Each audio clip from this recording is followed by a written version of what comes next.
¿Cómo prepararnos para el examen de Cisco SD-WAN? Misma certificación que forma parte del track de CCNP Enterprise, diferentes fuentes de información para preparar el examen. Por un lado tenemos las guías de configuración para iOS XE y para Viptela. Y por otro lado, el famoso libro de Cisco Software Defined WAN Area Networks. Este libro en particular yo tuve la oportunidad de leerlo, se los recomiendo ampliamente. Fue publicado el año pasado en octubre y es un libro bastante extenso en cuanto a los conceptos básicos y no tan básicos de la solución.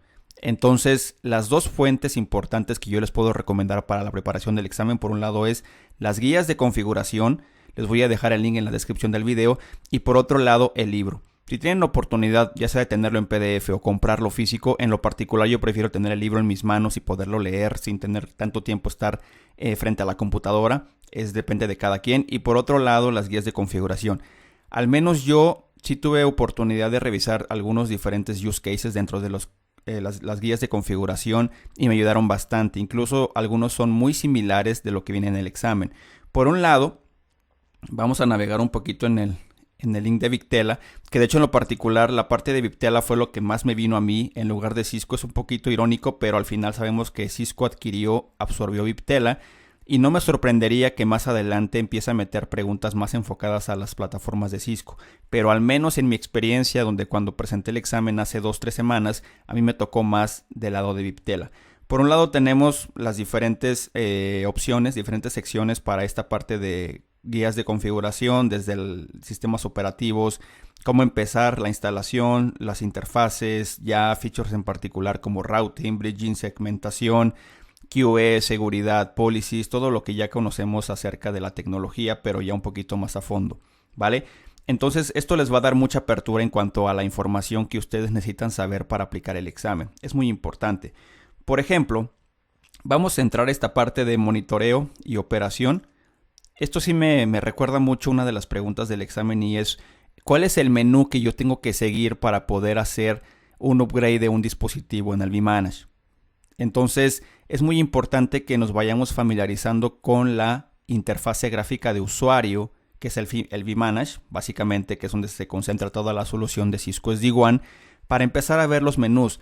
Hay diferentes menús en el caso del software upgrade, ¿ok? Donde tenemos que irnos primero, ¿vale? En repositorio, por ejemplo, escoger la imagen, ya sea que seleccionemos el vManage como fuente de la información o algún servidor externo, ¿no? Y ya después hacer el upgrade correspondiente y bueno.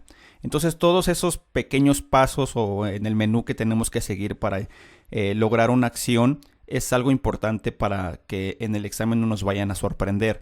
Es importante saber dónde están los templates, dónde se ubican las políticas, dónde puedo configurar QoS, en dónde se aplican las políticas. Me refiero en cuestiones de políticas centralizadas o políticas localizadas, dónde puedo monitorear diferentes features en particular, dónde puedo ver las alarmas, qué tipo de alarmas. Entonces es muy importante que empecemos a navegar, empecemos a conocer la plataforma, que es donde vamos a tener el control de la solución. Y por otro lado, me voy a regresar un poco al libro.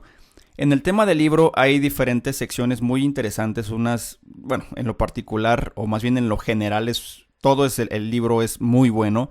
Sin embargo, hay ciertas secciones que sí ellos le dedicaron un poquito más en la cuestión de las políticas. Por ejemplo, incluso en los primeros 2-3 use cases, ellos agregaron, los autores del libro, agregaron imágenes del vManage para seguirlo paso a paso, porque a veces cuando por primera vez entras al vManage, pues es un poquito complicado seguir toda la sección de políticas. Entonces ellos sí agregaron pantallas para no perdernos en esa parte de la sección de las políticas. Y por otro lado, las políticas siguientes con un poquito más de complejidad, bueno, únicamente se centraron en la parte de la configuración a nivel de CLI. Entonces, secciones como políticas, secciones como calidad de servicio, secciones como la nube, en el caso de cloud, para infrastructure as a service, cloud on ramp, software as a service, etc. Entonces toda esa información la van a poder encontrar tanto en el libro como a nivel de guía de configuración.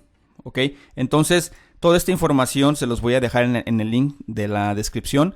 Algo importante, y esto no es secreto para nadie, de hecho incluso suena cliché, pero el éxito de un objetivo está basado en el tiempo que tú le dedicas, el esfuerzo que le dedicas, las horas extras que puedas tú emplear en ese estudio para poder llegar y lograr esa certificación. Entonces, los dos fuentes de información que yo les recomiendo para preparar el examen, por un lado es las guías de configuración, que es lo que estamos viendo en pantalla, y por otro lado tenemos el libro que nos va a ayudar bastante a tener un poquito más clara cómo funciona la información, en este caso tecnologías de tipo IBN, que es el Intent Based Networking.